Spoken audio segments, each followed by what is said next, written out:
The Galactic Council met in a dark, quiet chamber.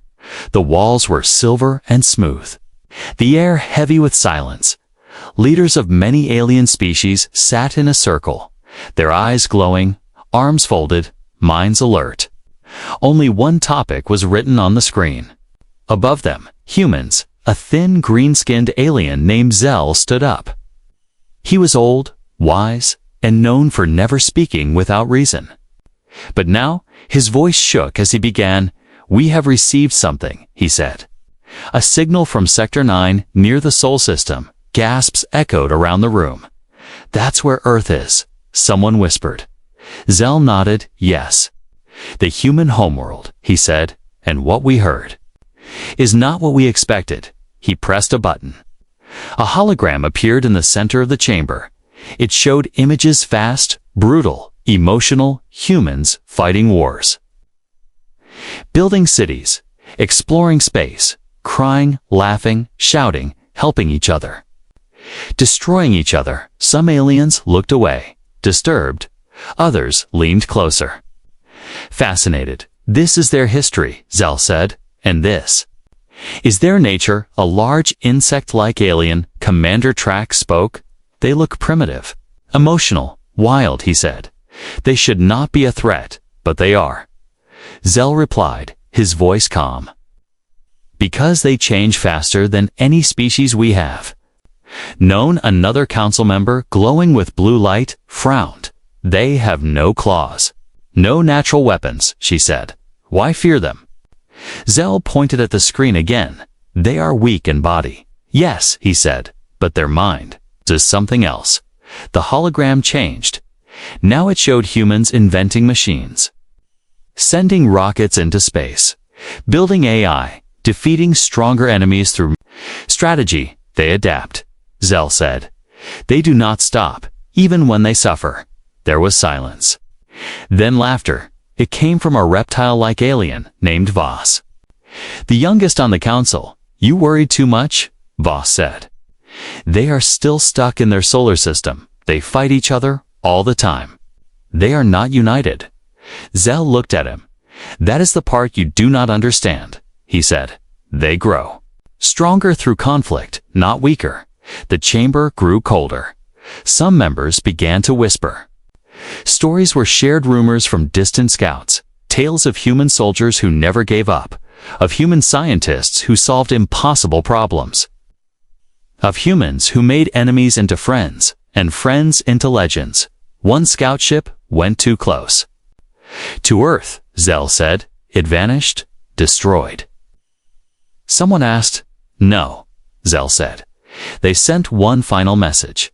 We were seen. They know we're watching." And then nothing. The room fell silent again. For the first time in a long time, the council felt something new: uncertainty. "Perhaps we leave them alone," suggested one alien. "Let them stay on their little planet." "No," said Track. "We must control them before they grow, before they reach us. Or," Zell said quietly, "we learn from them." Another image appeared: Earth, blue and beautiful, surrounded by satellites, space stations, and quiet watching eyes. "One thing is clear," Zell said. "They are not ready to join us, and we are not ready to face them." "But," he added, "one race has ignored our warnings." All heads turned. "Who?" asked Voss. "Now serious?" The Valaria. Zell said. "They believe humans can be controlled or studied." There was silence again. And then a final message was shown: a transmission from the Valeri ship near Earth. "We have made contact. They are not what we expected. We will return soon." But they never did. Their ship vanished. No signal, no trace. And that's when the council truly felt fear. Because now, they weren't just dealing with a wild species. They were dealing with something unpredictable. Something that grew stronger every time it was hurt. Something that smiled in peace, but remembered every war. Zell sat down slowly. "The humans are not monsters," he said. "But they are not harmless. They love deeply, fight fiercely, and never Ever stop, the council voted some for isolation, some for research, some for defense.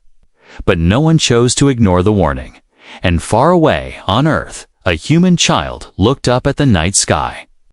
Wondering if anyone was watching, someone was, but now they were afraid. Asterisk, the first sign was not a message, it was a sound. A deep hum echoed in the orbit above Earth. No human heard it, but satellites felt it. Machines twitched, sensors blinked. In a lab in Geneva, a computer scientist stared at the screen. "This isn't natural," she whispered. "Something is watching us, far above the planet, hidden in the shadow of the moon." An alien ship floated silently. It belonged to the Valeri. The race that ignored the council's warning. They were confident, curious, and arrogant. They believed they could study humans the same way they studied simple animals. Their leader, Commander Raxel, stood before a glowing display. "Send the probe," he said. "Let's see what these humans truly are." A small black orb dropped toward Earth, invisible to human eyes, fast as lightning. It passed through clouds, crossed oceans, and landed inside a forest in Canada for 3 hours, the probe recorded. It watched humans walking, talking, laughing, fighting. It heard music, machines, birds, and arguments. It sent all this data back to the ship. Raxel smiled, primitive. He said, "Emotional." But then, the probe stopped sending signals. "Just gone. Is it broken?" asked one Valeri officer. "No," Raxel said. Frowning, it was taken. On Earth, a group of human soldiers stood around the smoking metal sphere. "It's not Russian, not Chinese," one said. The leader, Agent Monroe, nodded. "Then it's something worse," he said. "It's unknown, within hours." The probe was inside a secret lab.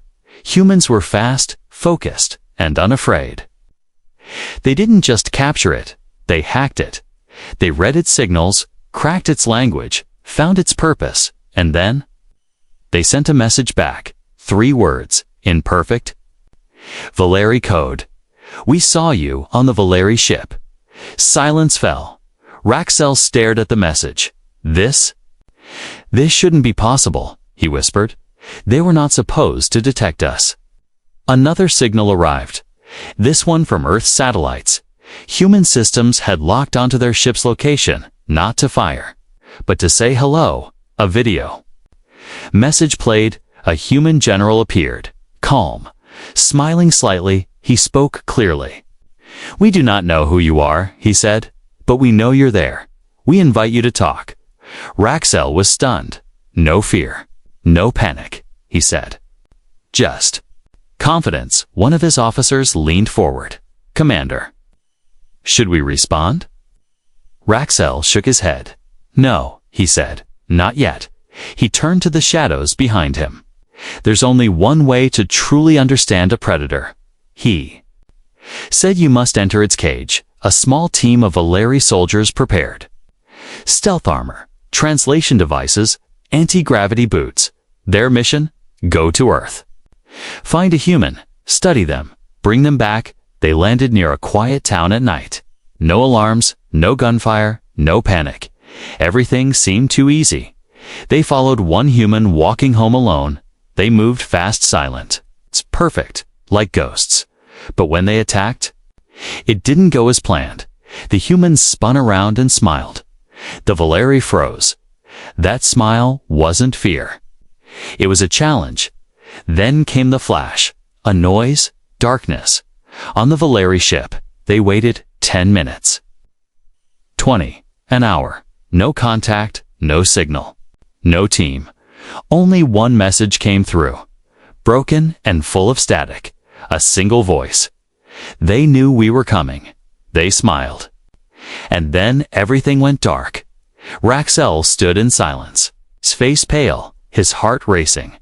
"These creatures," he said slowly, "they are not what we thought."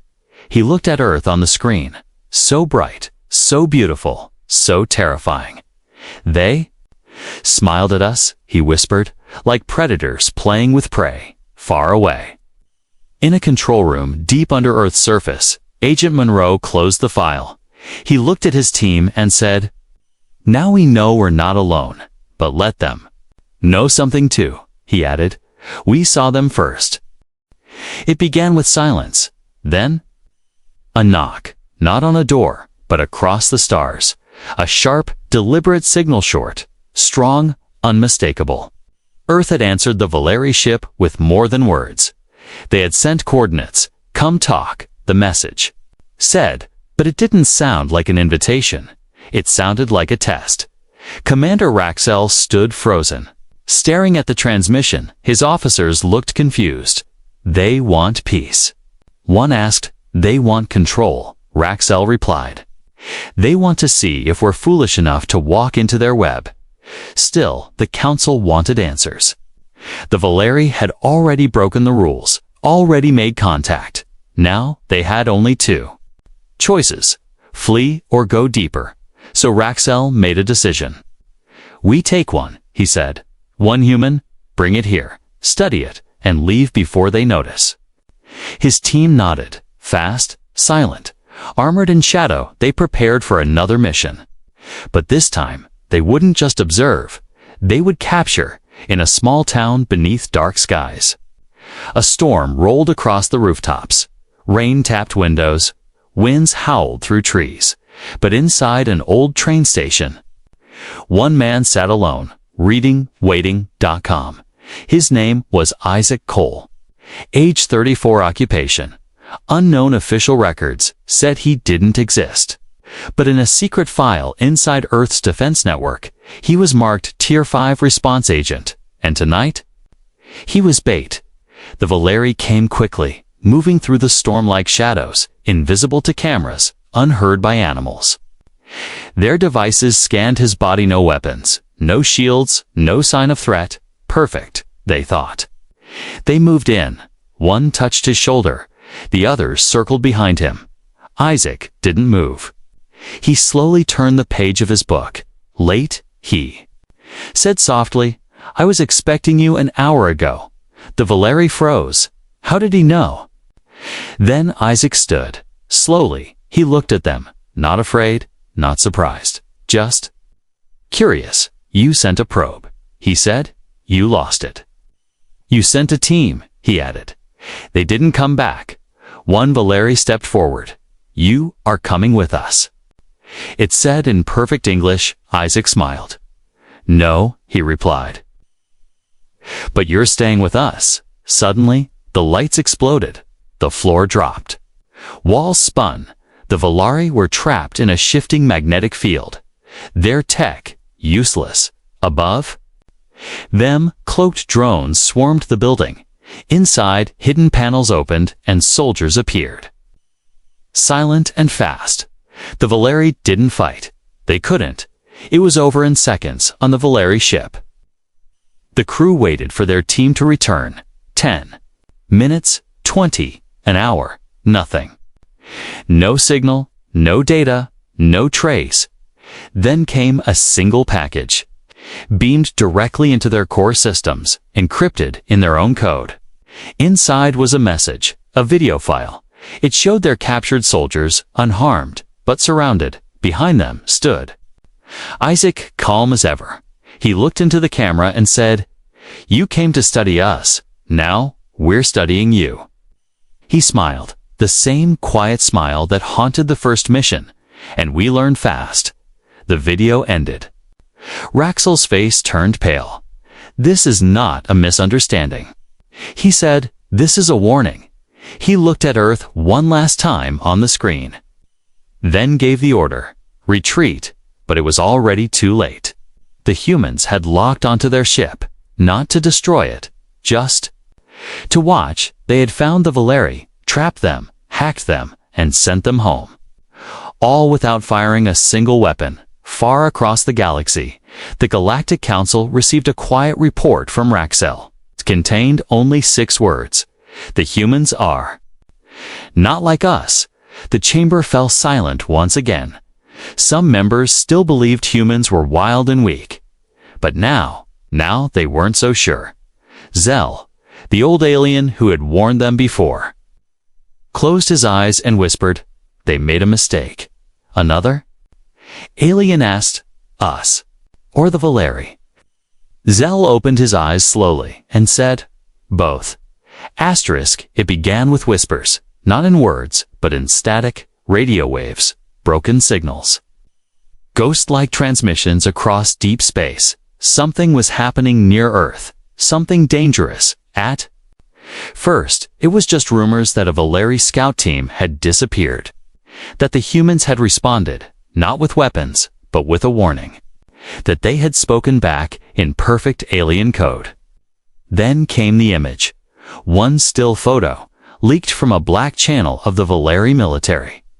It showed a human man standing behind a captured alien unit. He was smiling, not angry, not scared, smiling. The image traveled fast through pirate broadcasts, black market traders, rogue diplomats. By the time the Galactic Council saw it, it had already reached 50 systems, and everywhere it went, it left behind the same feeling: fear. On the planet Vera, an insectoid scientist clicked her claws nervously. She had studied thousands of species, millions of years of evolution. But none like this, none like humans. They bend logic. She told her team, they act against patterns. She showed a chart. Humans were weaker, smaller, shorter-lived. But they always win, she whispered, even when they lose. In the Krell Empire, a reptilian warlord watched the human footage in silence. He had seen countless battles, endless conquests, but something about that human man unsettled him. "He smiles like a conqueror," the warlord said, "but speaks like a friend." The Krell debated whether to attack Earth first, crush the threat early, but others disagreed. "They will study us if we fail," one general warned, "and then they will become us." The Galactic Council called another emergency meeting. The chambers were colder now, quieter. Even Voss, the young alien who had once laughed at Zell's warnings, was silent. He stared at the photo of the human agent, zoomed. "In that smile," he muttered, "it's not peace. It's confidence." Counselor Zell stood again, older now and more tired. He looked around the room. "I told you," he said. "They do not destroy everything. They simply learn and become better than what they faced." Another alien leader growled. "So what do we do? Attack? Hide? Submit?" Zell shook his head. "There is one choice we no longer have," he said.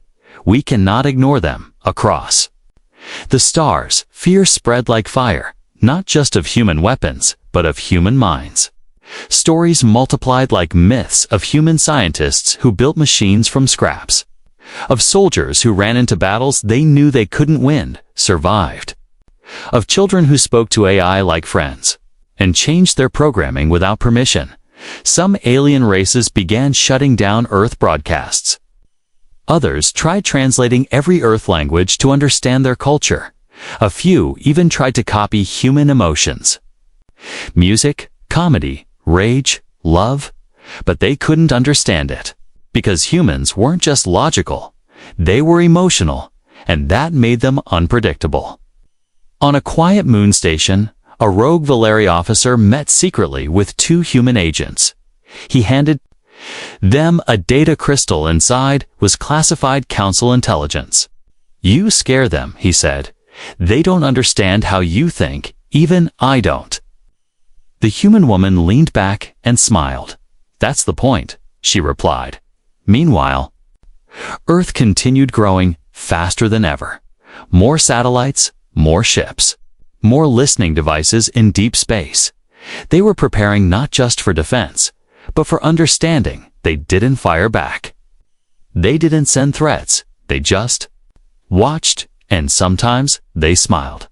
On the edge of the galaxy, a young alien child looked up at the stars.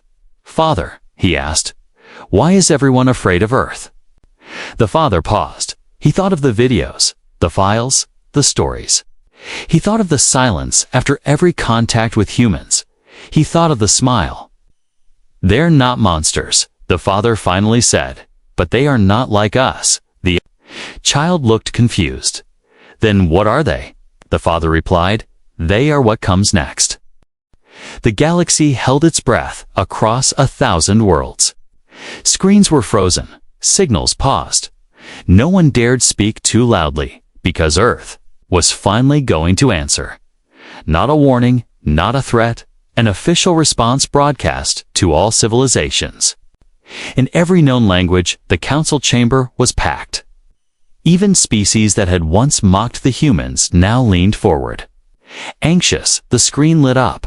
A human stood alone in the center. No soldiers, no weapons, no background. Just a calm face, steady eyes, and silence. Then she spoke. My name is Commander Elara Quinn. I speak for Earth. Her voice was not loud, but it carried weight. Not like thunder, like gravity. You sent probes, she said. You sent ships. You watched us. Like we were a puzzle to be solved, some council members shifted uncomfortably. Others pretended not to understand, but they all listened. We saw your fear, she continued. And we understood it for thousands of years, even we. Feared ourselves, images appeared behind her quiet and slow. Wars, ruins, old cities burning, soldiers crying, people running. Then, rebuilding, hospitals, schools, rockets launching, trees growing again, humans hugging, inventing, changing, surviving. We made mistakes. She said, we still do, but we learn and we grow. One alien general frowned. Too emotional, he whispered, but even he didn't look away. We are not perfect. Elara said, but we do not stop. Pain doesn't break us. It builds us. The image shifted again. Scientists working late in labs, artists painting ruins, firefighters running toward danger, astronauts waving from a station, a blind child reading with fingers, a deaf girl dancing to vibrations. Aliens across the galaxy stared at the screen for the first time. Many of them felt something strange, not fear, not confusion, but recognition. Some of you fear us because we fight, Elara said, but we fight not to destroy. We fight to protect. A pause, then one final image. An old photo Earth. From space, small, fragile, beautiful, that is our home, she said. We have only one. And we learned to love it the hard way. Elara stepped closer to the camera. You think we are dangerous because we survive? Because we change, because we don't give up. She smiled just a little. And you're right, in a far corner of the council, Zell closed his eyes. She understands, he whispered. She knows exactly who we think they are. Elar's voice softened. We offer peace, she said, but not surrender. Friendship, but not fear. She looked straight into the lens. You can choose to stand with us, or against us, but either way, we're not stepping back. The message ended. The chamber was silent. No debate, no shouting, no votes, just silence. Then, slowly, something new spread across the room. Not panic, not anger, but respect. She didn't ask for our approval. One counselor said she didn't try to please us. No, said another, she just told the truth. Some species began to whisper among themselves. Maybe humans were not invaders. Maybe they were. Leaders not of power, but of pain overcome. In a dark control room on Mars, Elara removed her headset. Her team looked at her, waiting for emotion. But she simply said, they heard us. A young officer asked, do you think they'll understand? Elara stared out the window at the stars. They don't need to, she replied. They just need to remember. Remember what? The officer asked, that when we speak, we mean every word. Asterisk, there was no explosion, no fleet movement, no sudden war. But the galaxy was breaking, not in sound, but in silence.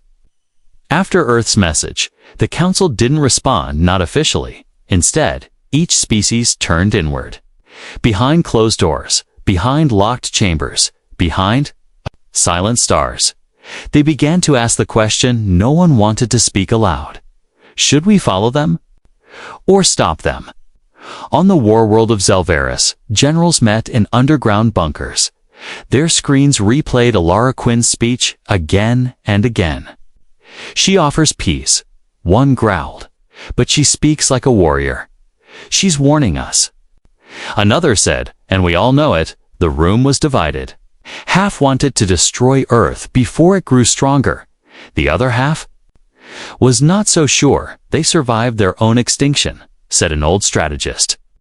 They didn't just build weapons, they built purpose on the diplomatic moons of Cerevia. Poets and philosophers gathered in sky gardens. They spoke of humanity.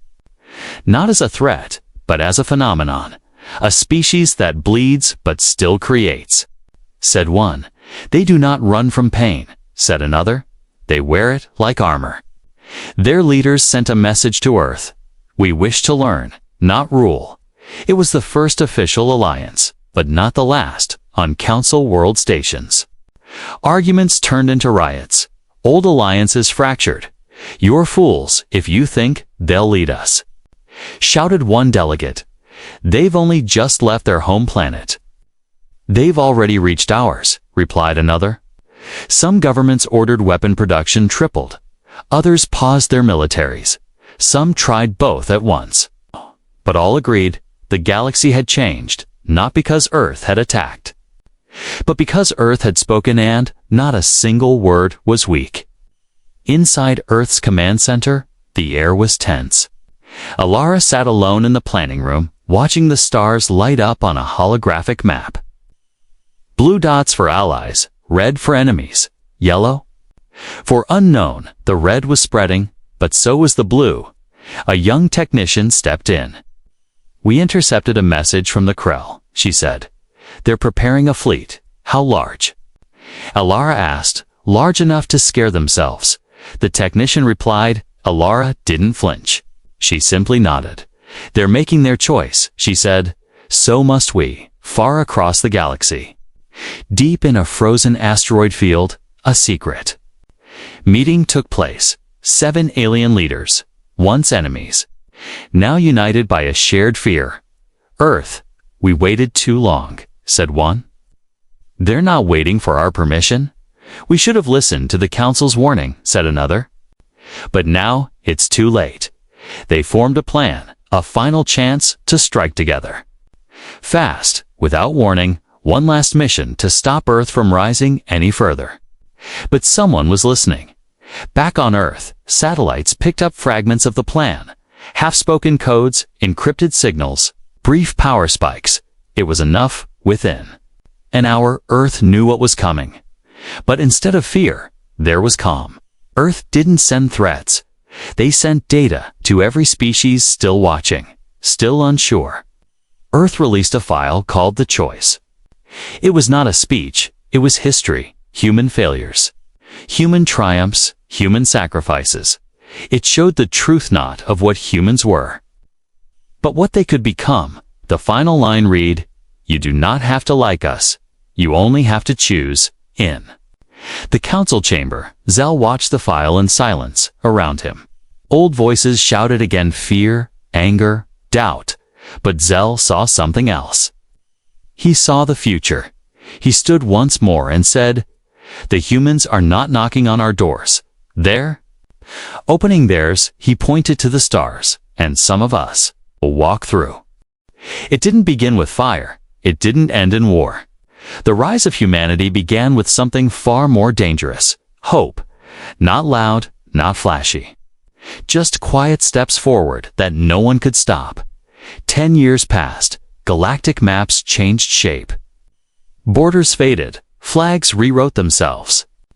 And at the center of it all, Earth, a planet once ignored, now respected. A species once feared, now followed. Not because they were the strongest, but because they never stopped moving forward. On the edge of the Orion cluster, a ship drifted. Near a dying sun, its crew was a mix of species humans and aliens working side by side. They weren't soldiers, they were builders, working on a star station meant to restore fading systems.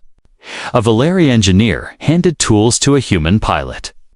They didn't speak the same native tongue, but somehow they understood each other. That was the new galaxy, not perfect, not peaceful, but different. On the former Krell war world, schools now taught Earth history not because humans forced it, but because the younger generations demanded it. They wanted to learn how humans survived extinction, how they made art after loss, how they rebuilt after every fall. A Krell student raised his hand and asked, "Why didn't they destroy us when they had the chance?" The teacher, once a general, paused. "Because they didn't want to become us," he said. They wanted to become something better. Back in the old council chambers, the chairs sat empty, dust-covered, silent, forgotten. A new place had risen in its place, the unified voice. No thrones, no hierarchy, just a round table. And at that table sat a human. Quietly listening, Ilara Quinn didn't speak often, but when she did, everyone listened. Not because she ruled, but because she remembered everything. Some species still feared humans. They whispered old warnings, spread old stories. "Beware the fire inside their bones," they said. They smile while the world burns. But others told new stories. They cry and still carry on. They break, but rebuild. They lose, but never leave anyone behind. Even the stars had begun to change. Humans now led exploration missions deeper than ever before. Not to conquer, but to connect. And with them came others. Aliens who had once feared Earth now walked beside it. Because the truth had become clear, humanity wasn't trying to rule the galaxy. They were trying to heal it on a quiet night, somewhere far beyond any map. A human child and an alien child looked up at the same sky. "Do you think they'll ever stop moving?" The alien asked. The human shrugged. "Why would we?" She replied, "There's always more to learn." They laughed, not enemies, not strangers, just children. In her final address to the unified voice, Ilara spoke only once, and her message echoed across every world. "We were never meant to lead," she said. "We were meant to remind you that survival isn't about strength, it's about remembering who we are when everything falls." She looked into the stars one last time and said, "And we remember." And so the galaxy turned faster than ever before. Louder, messier, brighter, but it turned because humanity had joined the stars. Not to be feared, but to be followed. Not because they were perfect, but because they were real. And in that truth, the galaxy finally found something it had been missing for thousands of years. Direction,